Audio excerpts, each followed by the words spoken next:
عمومی طور پہ کہا جاتا ہے یہ دنیا والے ہیں یہ دین والے ہیں، اور یہ دو تقسیمات کر دی جاتی. یہ تقسیمات ہمارا دین ہمیں نہیں سکھاتا ہے. دونوں پلڑے برابر رکھو، دنیا بھی اور دین بھی. اصل دنیا کیا ہے؟ ملا رومی بولے چیز دنیا از خدا غافل بدن.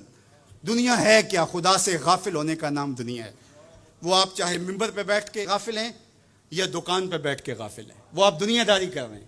یہاں مقصد لوگوں کے دل اپنی طرف موڑنا، لوگوں کی جیبیں ڈھیلی کرنا، لوگوں میں اپنے آپ کو محبوب اور اپنے آپ کو جو ہے وہ لوگوں کا مقصود بنانا، اپنے بت کو تراشتے رہنا کہ لوگ پوجا پاٹ کرتے رہیں. یہ ممبر پہ دکانداری ہو رہی ہے. اور دوسرا دکان پہ بیٹھا ہے لیکن سچ کا دامن نہیں چھوڑتا. میرے حضور نے فرمایا سچا تاجر قیامت کے دن پیغمبروں کے ساتھ اٹھایا جائے گا. تو دنیا اور دین یہ دونوں ساتھ ساتھ چلتے ہیں. تو دین اور دنیا دو الگ الگ خانے نہیں ہیں. اسلام ترک دنیا سے روکتا ہے لیکن گھر کے دنیا سے بھی بچنے کی تلقین کرتا ہے. رہبانیت کا درس بھی نہیں دیتا. لا رہبانیت فی الاسلام. اسلام میں رہبانیت نام کی کوئی چیز نہیں ہے کہ تم گھر بار چھوڑ دو، تم بستی چھوڑ دو، تم کوہ غار کی زندگی اختیار کرو. اسلام کا یہ مزاج نہیں ہے. ابھی بات ہو رہی تھی، حضور نے مواخات قائم کیے مدینہ المنورہ میں، اور مواخات مدینہ یہ کائنات کا ایک انوکھا باب ہے، اور یہ ایک الگ مضمون اور عنوان ہے کہ دو افراد کو، ایک انصار لیا اور ایک مہاجر لیا، اور حضور نے ان کے درمیان مواخات قائم کر دی. تو حضرت ابو درداء اور حضرت سلمان فارسی کے درمیان حضور نے مواخات قائم کی. تو جن کے ساتھ بھائی چارہ تھا وہ پھر حال پوچھنے جاتے تھے کہ میرے بھائی کو پریشانی تو نہیں ہے. تو حضرت سلمان فارسی گئے حضرت ابو درداء کے گھر. تو دیکھا کہ حضرت ابو درداء کی بیوی وہ عام سے کپڑوں میں تھی. تو انہوں نے کہا کہ میری بہن یہ کیا ماجرا، میلے کچیلے واجبی سے کپڑے. تو کہا کہ تمہارے بھائی کو دنیا کے ساتھ کوئی رغبت نہیں ہے، عورت آراستہ ہو.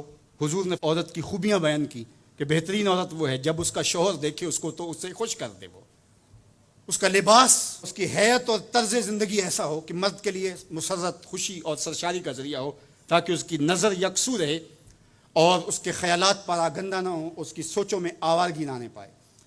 تو کہا کہ تمہارے بھائی کو رغبت ہی نہیں ہے دنیا کے ساتھ، اس لیے مجھے اس کی کوئی ضرورت نہیں ہوتی. خیر حضرت ابو درداء آئے تو کھانا لائے. تو حضرت سلمان فارسی نے کہا کہ آپ بھی کھائیے. کہا میں روزے سے ہوں. کہا کہ میں تو نہیں کھاؤں گا جب تک آپ نہیں کھائیں گے. تو نفلی روزہ مہمان کے لیے توڑا جا سکتا ہے. تو انہوں نے روزہ افطار کر لیا، ساتھ بیٹھ کے کھانا کھایا. رات پڑی، سونے لگے. تو حضرت ابو درداء مصلی بچھا لیا. حضرت سلمان فارسی نے کہا کہ جناب آپ کو میرے ساتھ سونا پڑے گا. اللہ اکبر. یار وہ صوفی حضور کی تربیت کے پالے ہوئے تھے. آج تو پھر فتویٰ متوجہ ہو جاتا نا کہ اس نے مجھے نماز سے روکا ہے، یہ دارا اسلام سے خارج ہے. تو آپ نے کہا ٹھیک ہے، مہمان ہو، مہمان نوازی کا یہ بھی ایک ڈش ہے نا، چلو میں سو جاتا ہوں. سحری ہوئی تو سلمان فارسی اٹھے، ان کو اٹھایا، بیدار کیا، تہجد پڑھی دونوں نے. اور پھر حضرت سلمان فارسی نے کہا کہ تمہارا میں نے عمل دیکھا، تمہاری بیوی کے کپڑے میلے کچیلے تھے، تم نے روزہ رکھا ہوا تھا اور رات تم قیام کرتے ہو. تو کہا کہ تمہارے نفس کا بھی تمہارے اوپر حق ہے، تمہارے اہل خانہ کا بھی تمہارے اوپر حق ہے، اور تمہارے رب کا بھی تمہارے اوپر حق ہے، اور تمہارے مہمان کا بھی تمہارے اوپر حق ہے، اور ہر ذی حق کا حق تمہیں ادا کرنا ہوگا. اور یہ بات چھڑی اور پھر دونوں چلتے ہوئے حضور کے پاس آ گئے.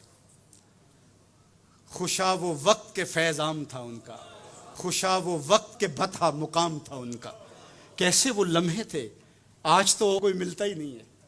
درد ہو تو سنائیں کس کو، زخم ہو تو دکھائیں کس کو، دکھڑے ہوں کس کی دہلیز پہ رکھیں، کس کے کندھے پہ سر رکھ کے روئیں، کوئی رہا ہی نہیں ہے. تو وہ اٹھے اور حضور کے پاس آئے، اور حضرت سلمان نے اپنی کہانی سنائی اور ابو درداء نے اپنی بات کہی. تو میرے حضور نے کیا کہا سنو. ارشاد فرمایا صدق سلمان، کہا میرے سلمان نے سچ کہا ہے. تو ہمارا دین ہمیں یہ کہتا ہے کہ تمہاری زندگیاں خوبصورت ہو، رب کا حق بھی ادا کرو. اور حضور نے ایک شخص کو دیکھا وہ سخت کمزور ہے.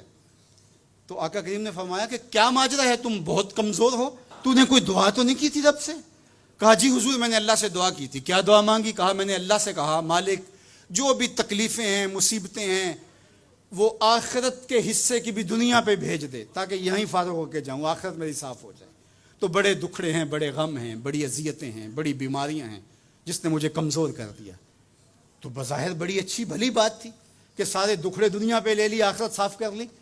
لیکن میرے حضور نے کیا ارشاد فرمایا؟